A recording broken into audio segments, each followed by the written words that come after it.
All right, what's going on, everybody? It's your boy Big Blue, and I normally do not do this. By no means, I normally don't do this. I try to get at least a video out a week, but I had to. So, as you guys know, my last video, I didn't even realize it was in my draft until I was going through my video list, and that video was old.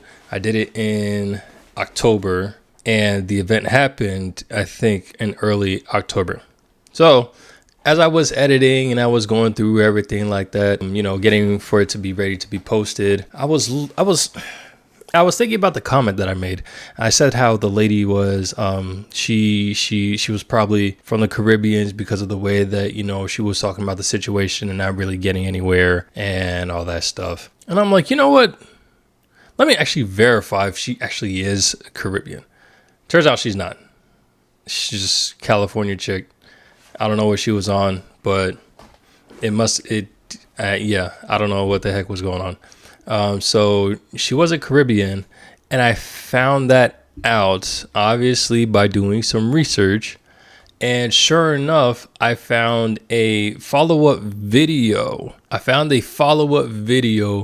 Where the lady that was assisting with the whole situation. So the lady is Maisha Scott. That's the mother, and her son was being taken care of by her cousin. And there was a friend that was with the cousin. Friend, I don't know. In this video, they saying one thing and then saying another about who this woman actually is.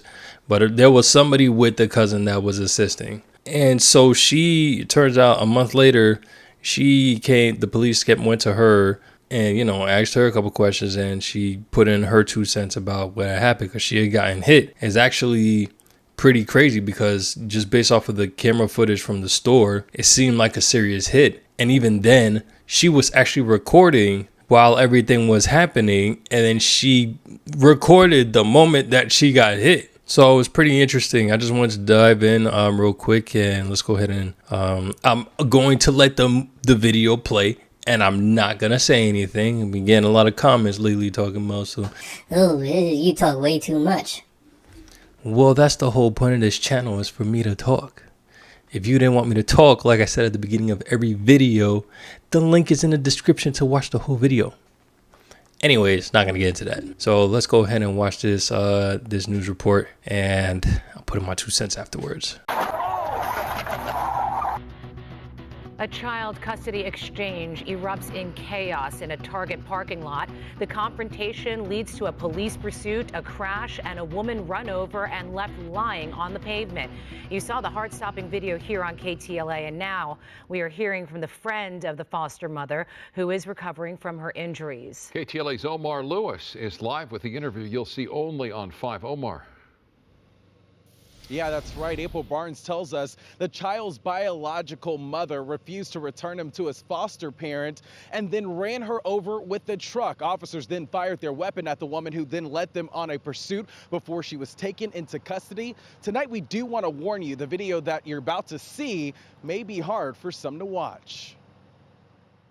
I just don't get it.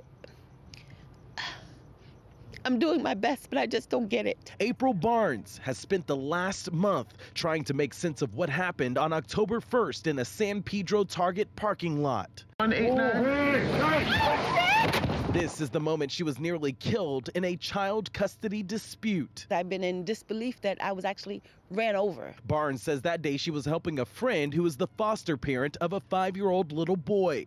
When she and her friend arrived to San Pedro to pick up the boy, the child's mother, 39-year-old Maisha Scott, refused to return him after a visitation. She said she's not giving him back.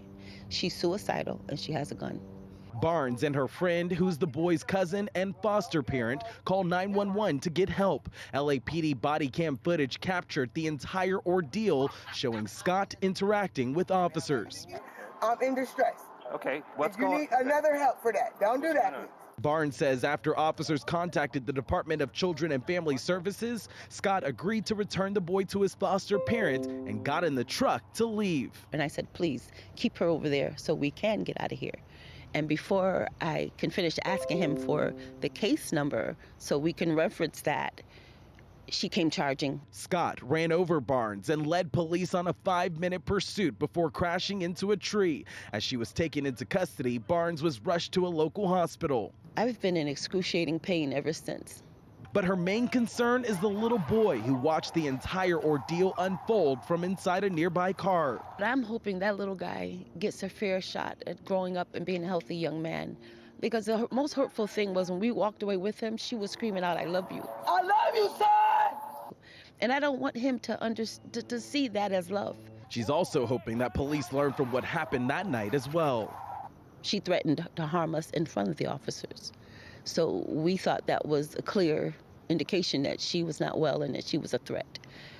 How they let her get in the car and pull off, I don't know if that's policy or not. I hope it's not. And Maisha Scott is now facing 2 counts of attempted murder and assault with a deadly weapon on an officer. Meanwhile, April Barnes says the child's foster parent is now trying to relocate him to family members out of the state for his own safety. That's the very latest here live in Sun Valley tonight. I'm Omar Lewis. We'll send it back to you. So, as I continue to watch the video over and over and over again, just to get a better clear view of what's going on, yo, it's looking very weird. I don't know what these cops are doing in California, but this was handled very weird. And I don't know who these news reporters are, but they're making like information. Now, I'm a stickler for correct and accurate information. This is the thing that I don't understand. I knew that there was a female with the cousin. That part I knew. I didn't know who she was, but apparently it's this Barnes lady. Now, the thing about that is, in the beginning of this video, it wasn't clear whether she was the foster mom, meaning being the husband of the cousin, or if she was just a friend. So let's see. The confrontation leads to a police pursuit. Okay, foster parent. This is what the news is saying. We're going to say what she says, because what she says and what they're saying are 2 different things. So right here it says foster parent. Here on KTLA, and now we are hearing from the friend of the foster mother.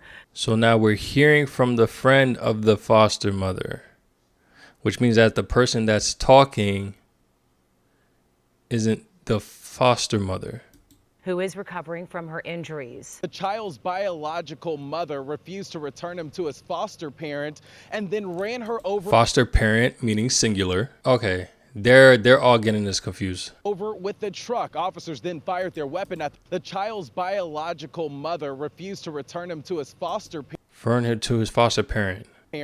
and then ran her over with the truck. So not only is he making this confusing, saying that there's only one foster parent, they're referring to her as the foster parent. I just don't get it. Victim. She's the one that got hit. She's the one that they're claiming is the foster mother, the foster parent. But at the same time, the lady news reporter says, or anchor lady says, that she's the friend of the foster mother. This is the moment she was nearly killed in a child custody dispute. I've been in disbelief that I was actually ran over. Barnes says that day she was helping a friend who is the foster parent of a...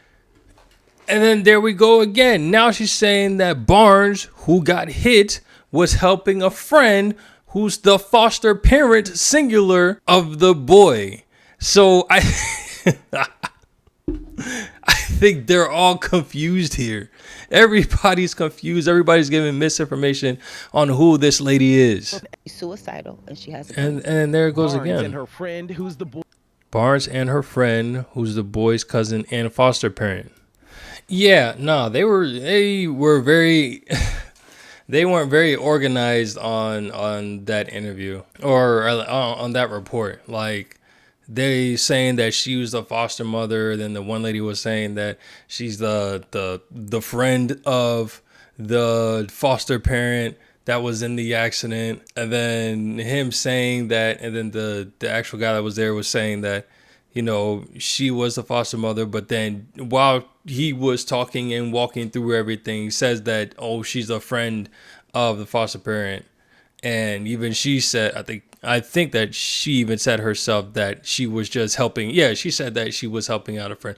So I was like, that information. Anyways, regardless, that's not what I was trying to bring up here. That just caught me off guard. But the last thing I did is two things. So the first thing that I did want to bring up was when Barnes had mentioned that, the kid had seen all of this. And then before she left, she was saying, I love you.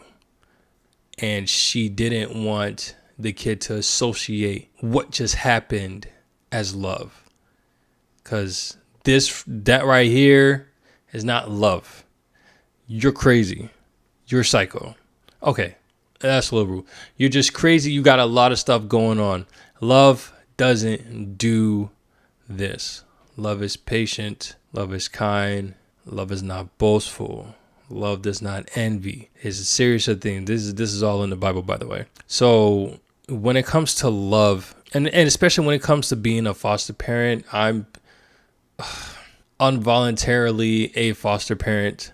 And seeing, all these foster kids come in and out the house, and like having the foster kids right now, and just seeing the situation with the mother right now, it's like when you have kids in the system, and they're in the system because of, I don't know, whatever issue, drugs or bad situation and stuff, you just never know, especially when it comes to the mother, you never know what's going on through their minds. And when they could just snap within a second and do something ridiculous. There was a case in the system where the case manager or whoever it was, transporter or something like that, they were supposed to be bringing the children back to the foster parents from the visitation with the mother.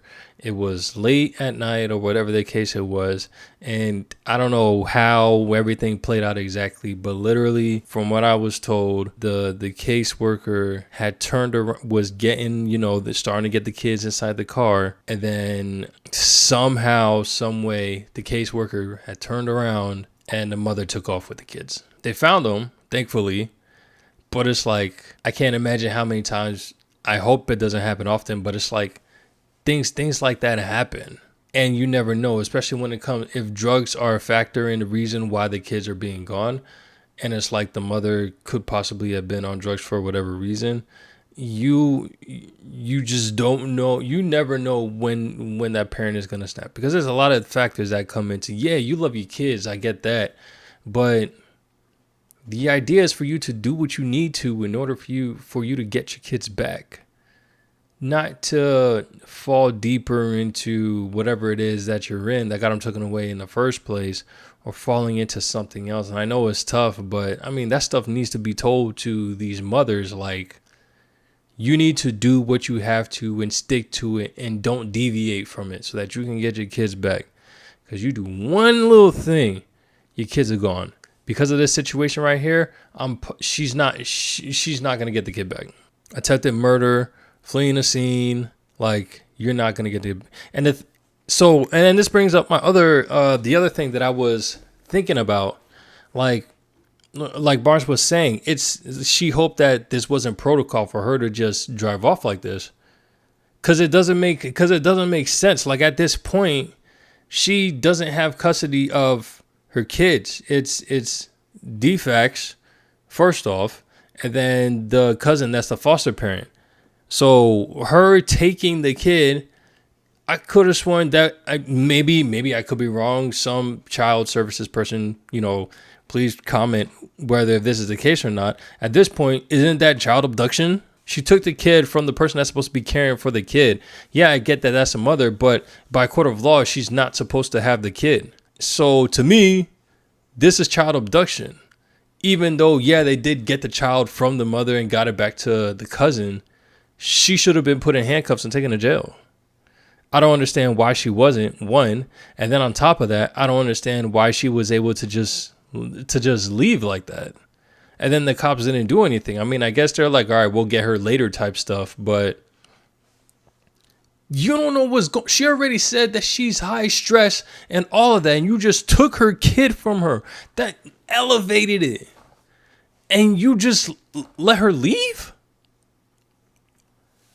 I don't think that was good on the cops' part at all. I think they handled that a little on the poor side, but that's my opinion.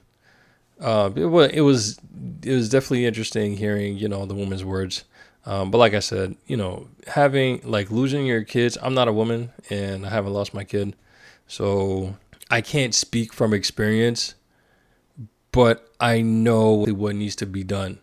And it's for you to do what you need to deal with the situation and work towards getting out of the situation. But when you slip, it's already tough enough not slipping up, let alone doing something because of your heightened emotions. When you let your emotions get the best of you, stuff like this happens. And now your emotions is now causing you to possibly never get your kid back. But anyways, y'all take it easy. Catch you on the next one. Peace.